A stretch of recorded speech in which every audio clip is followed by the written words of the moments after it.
دنیا داری کی طرف چلے گئے ہیں. دنیا داری کی طرف زیادہ جانے کی وجہ سے خواہشات بڑھ گئی ہیں.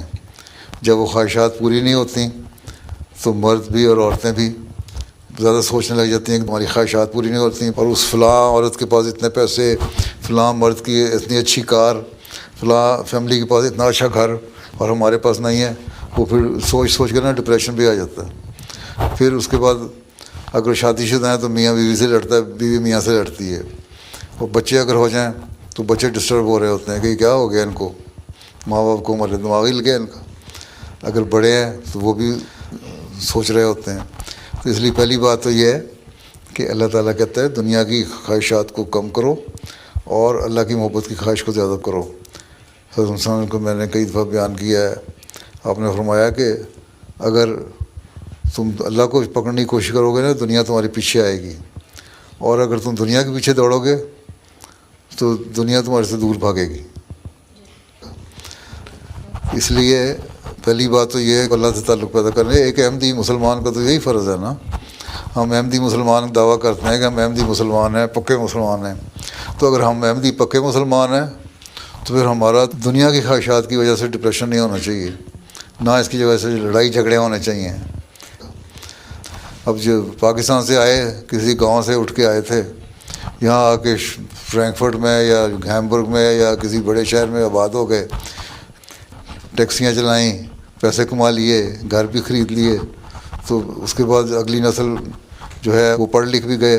تو اس کے بعد کہتے ہیں نا کہ ہم دنیا ہمیں ملتی رہے. اس کو پہلے اپنی روٹس کو سوچنا چاہیے، دیکھنا چاہیے ہمیشہ. اپنی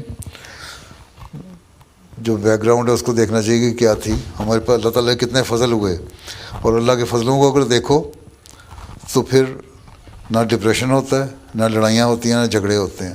اس لیے حضرت صلی اللہ علیہ وسلم نے فرمایا کہ جو دین کا معاملہ ہے نا، دین کا معاملہ، روحانیت کا معاملہ، نیکی کا معاملہ، اس میں تم اپنے سے اوپر والے کو دیکھو کہ اس میں کتنی نیکیاں، تاکہ میں بھی وہ نیکیاں حاصل کروں.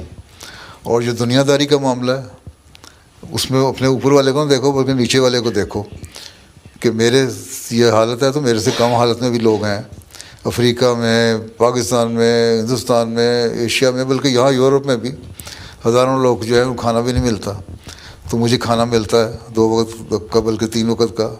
جوس پیتی ہوں ناشتے پہ، کھانا کھاتی ہوں، برگر کھا لیتی ہوں، فزی ڈرنک پی لیتی ہوں، نینڈوز بھی کھا لیتی ہوں. تو ان لوگ تو ایسے ہیں ان کو کھانا بھی نہیں ملتا. تو ان کو دیکھو اور شکر کرو اللہ کا. پھر جب شکر کرو گے، اللہ تعالیٰ کہتا ہے جب شکر گزار بنو گی میری بندی تو میں اور بڑھاؤں گا اپنے فضل تمہارے پہ. اس لیے ڈپریشن کی پہلی بات تو یہ ہے کہ دنیا داری بہت آ گئی ہے. دنیا داری چھوڑ دیں، اللہ یاد رہے اور اس کا ذکر کرے. انسان نمازیں پڑھے، ذکر کرے تو ختم ہو جائے گا. دنیا کے پیچھے چلو گے تو پھر ڈپریشن ہے اور تو کچھ بھی نہیں. اور رشتوں کو مضبوط بنانے کے لیے بھی یہی ضروری چیز ہے. اپنے جو تمہارے قریبی جو ہماری بات مان سکتے ہیں ان کو سمجھاؤ کہ دنیا کوئی چیز نہیں ہے. دنیا تو 70-80 سال کے بعد ختم ہو جانی ہے.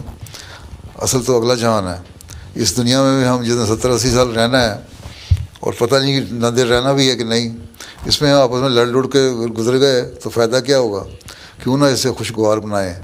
خوشگوار بنانے کے لیے، اچھا بنانے کے لیے ضروری ہے کہ ہم ایک تو اللہ کو یاد رکھیں اور ایک اپنے اخلاق اچھے کریں. اچھی طرح لوگوں سے ملیں، سلام کریں، ہنس کے ملیں، کسی کی برائی نہ کریں. تو نیکیاں کرنے کی طرف توجہ ہوگی اور پھر زندگی بھی خوش گزرے گی اور ڈپریشن بھی نہیں ہوگا.